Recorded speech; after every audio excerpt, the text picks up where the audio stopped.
Alhamdulillah. Assalamualaikum warahmatullahi wabarakatuh. Peace be with you and the mercy and blessings from Allah. Ah, ang aking maibahagi sa mga lahat na nakakilala sa akin, ganun din sa mga kapatid na mga Muslim, ay magbibigay ako ng kunting kaalaman sa mga engkanto. Okay? So ako ay humihingi sa dakilang tagapaglikha kung mayroon na akong pagkukulam, ganun din sa mga maalam namin. At sana ay i-correct nila ko kung mayroon mali sa aking mga nasabi dito. Sapagkat ito ay medyo masilang topic. Pero ang gusto kong mabigyan ng kaalaman ay ng mga kapatid na balik Islam, ganun din sa aking mga mahal sa buhay at mga kaibigan at mga kamag-anak ko. At least magkaroon sila ng idea nang sa ganun ay sa sunod, kung ano man ang nangyayari na hindi normal, ay alam nila ang kanilang gagawin. At hindi sila dapat matatakot sa mga nilikha na mga ganito. Okay? Yung sabi ko, jinn o engkanto, ang tawag natin na engkanto, sila ay nilikha din ni Allah na kagaya natin. Parehas ang purpose kung bakit sila nilikha. Okay? Nilikha sila para sumamba din kay Allah subhanahu wa ta'ala. Ganyan ang purpose. Ganon din ang mga tao. Nilikha tayo ni Allah para sumamba sa Kanya at magsagawa ng pagpasalamat sa Kanya sa mga biyayang hindi mabibilang na mula sa Kanya. Ganon po. So ang lahat ng nandito sa atin, ito ay biyaya mula sa Kanya. Ang ating buhay, ang ating katawan, ang ating malusog na katawan, ang lahat, pati buhok natin, ito ay biyaya lahat sa Kanya. Ang araw-araw na gantimpalang natatanggap natin, ito ay mula lahat sa Kanya. Kaya narapat lang na sambahin natin siya bilang pag-alala sa Kanya at pagpasalamat. So, alhamdulillah. Nilikha niya ang mga engkanto sa ganong purpose. At parehas din tayo na Kanyang susubukan. Malinaw, sa chapter 51 verse 56 ng Banal Quran, ganitong pagkasabi niya, وَمَا خَلَقْتُ الْجِنَّ وَالْإِنسَ إِلَّا لِيَعْبُدُونِ. At hindi ko nilikha ang mga engkanto at mga tao malibang sambahin lamang ako. At kakaiba ang paglikha sa kanila. Hindi sila kagaya ng paglikha kay Adan, na si Adan ay nilikha mula sa alikabok. Okay? Kakaiba ang kanilang pagkalikha. Sa chapter 55 verse 15 ng Banal na Quran, ang pagkasabi ni Allah ganito, wa khalaqal janna min marijim min nar. Ibig sabihin, at ang mga engkanto, sila ay nilikha sa apoy na walang usok. And the jinn, he created from a smokeless flame of fire. Doon po sila nilikha. So mas nauna silang nilikha kaysa sa atin. Ang una kasi nilikha ni Allah ay mga anghel, nilikha sila mula sa liwanag. At pagkatapos 2,000 years ago, nilikha naman ang mga engkanto mula sa apoy na walang usok. At pagkatapos ng 2,000 years naman ay nilikha naman niya si Adan mula sa alikabok. So ganyan po ang nangyari.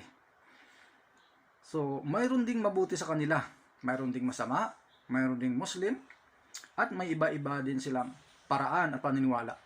So ganyan po ang pagkasabi sa Banal na Quran sa chapter 72 verse 11, na mayroon din silang henerasyon, mayroon din silang iba't ibang paraan, kagaya din sa atin.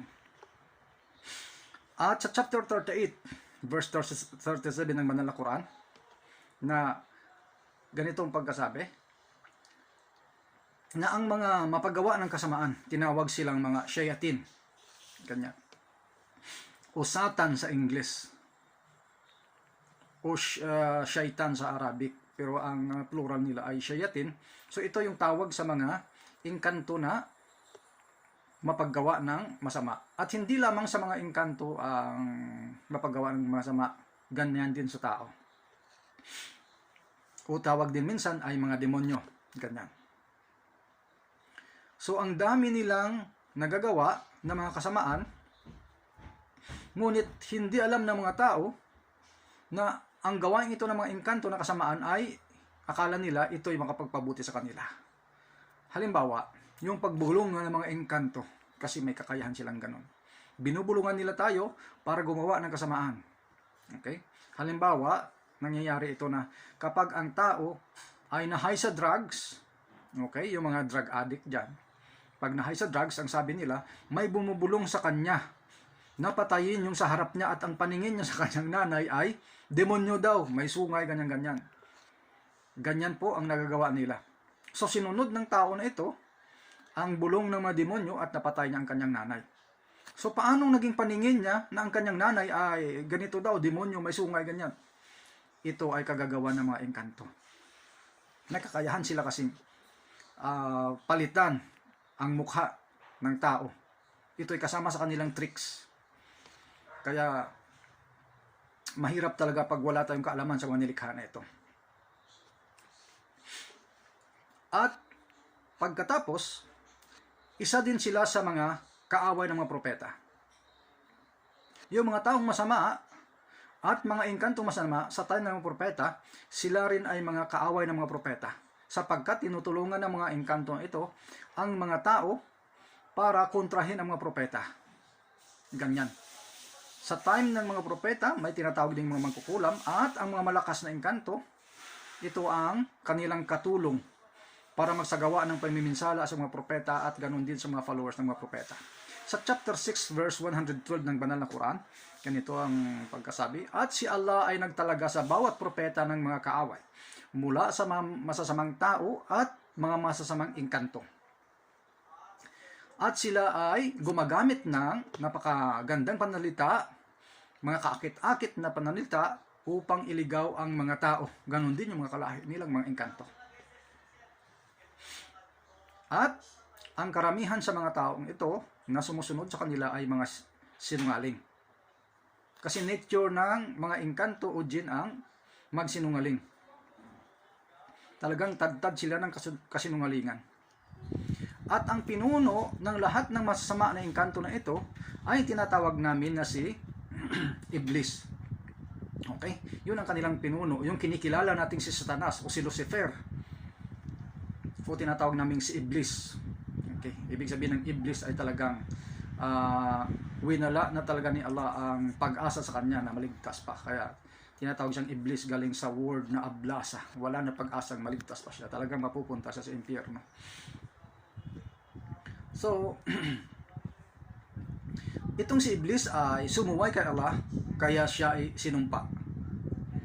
Ngunit ang ginawa niya, siya ay humingi ng pahintulot na manatili dito sa mundo hanggang sa araw ng paghukom.